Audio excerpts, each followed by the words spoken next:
Wala lamang iba. Hindi pwede.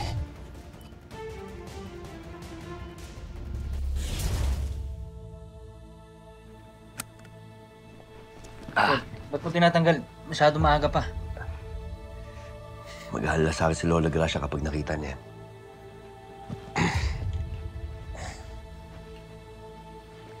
Parang pamilya na talaga turing mo sa kanila, no? Parang gano'n na nga. Si Boss Manuel ba? Siyempre, tol, malaki pa sa salamat ko sa kanya dahil siya tumutulong sa akin. Simula kasi na mapadpad ako sa Maynila, hindi ko alam kung saan ako magsisimula. Ang tagal kong hinahanap yung sarili ko.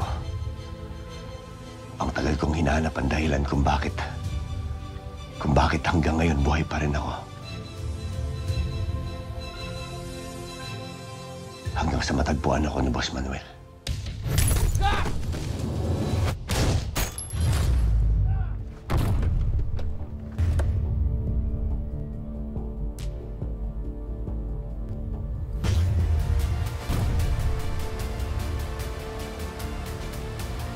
Nahanap din kita. Siya ang nagsanay sa akin na humawak ng baril at makipaglaban ng higit pa sa kakayanan ko noon. Sinabi sa akin ni Boss Manuel, na 2 klase lang ng tao ang pwede natin pagpilian sa mundong to. Ang maging mabuti o maging masama. Pinili ko ang sumunod kay Manuel.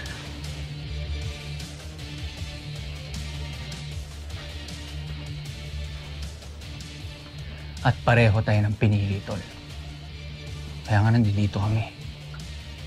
Magkakasama tayong 3. Naligpitin ang lahat ng masama. At lahat ng mga taong konektado kay Julio.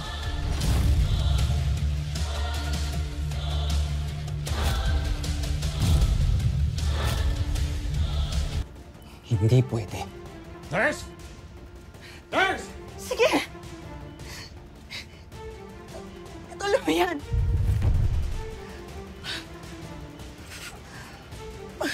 Pag may nangyari sa akin, nanay mo lang ituturo ni Elsie.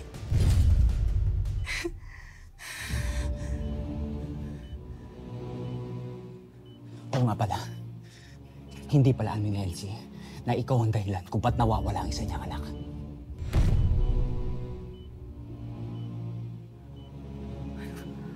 Ano sabi mo? Kung hindi mo kasi tinakas yung mga bata, edi sana hindi mawawala yung kakambal ni Mimay. Ililigtas ko lang yung mga apo ko. Alam mong pumalag ako kay Mami. Pero ikaw ayaw magpaawat eh. E di sana ngayon kasama natin yung kakambal ni Mimay. Buhay na buhay, hindi nawawala. At saka malamang patay na siya ngayon dahil sa'yo. Dahil sa'yo. Sige, subukan mo sabihin ang lahat ng katotohanan kay Elsie. Habang buhay kanyang sisisihin at kapuputan. Sige.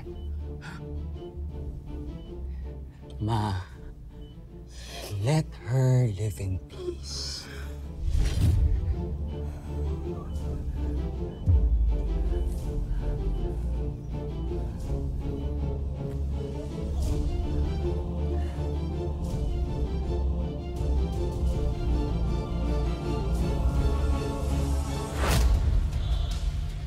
Ma'am Karina, Martin.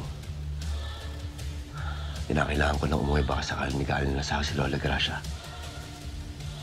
Ayos na ba kayo dito? Oo. May binigay naman si Boss Manuel na matitira namin ni Ma'am Karina.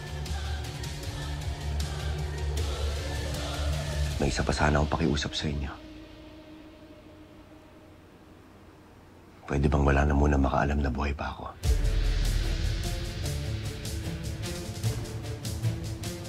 Siyempre.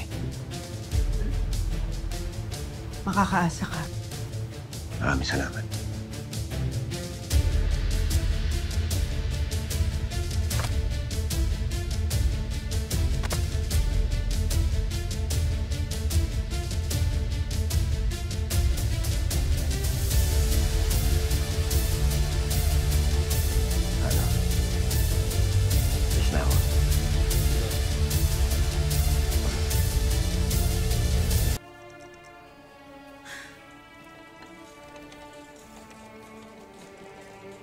Ate, saan po tayo pumunta ni Lola Ana?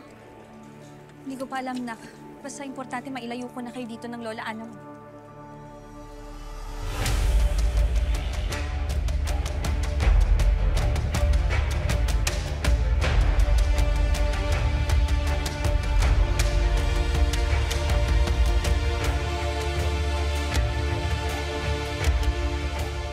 Elsie.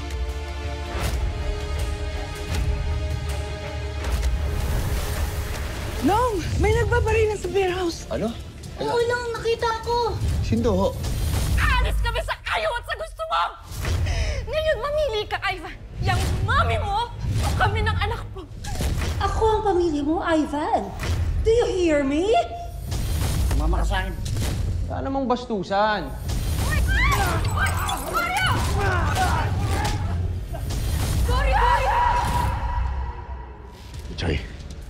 Butchoy, dito ka lang ha. Nay, sandali. Ayos lang ako. Sandali. Bakit? Ako, sandali. Bitawan mo siya. Lola Rosenda! Nay Rosenda! That bastard is Lolong. He's supposed to be dead. No wonder siya ang sumisira sa lahat ng operasyon natin. This is not just a coincidence, Julio. Kumaganti siya sa'yo. Oras, nasaktan mo si Elsie. Malalaman niya lahat ng totoo. Na hindi mo anak si Mimay. Na anak siya ni Lolo. Butchoy! Akin na nga sabi, di ba? Ako nga nagbayad eh! Sinira mo yung kwintas ko! Yung kwintas ko! Bigyan ng nanay ko! Sa akin din! Mimay! Butchoy!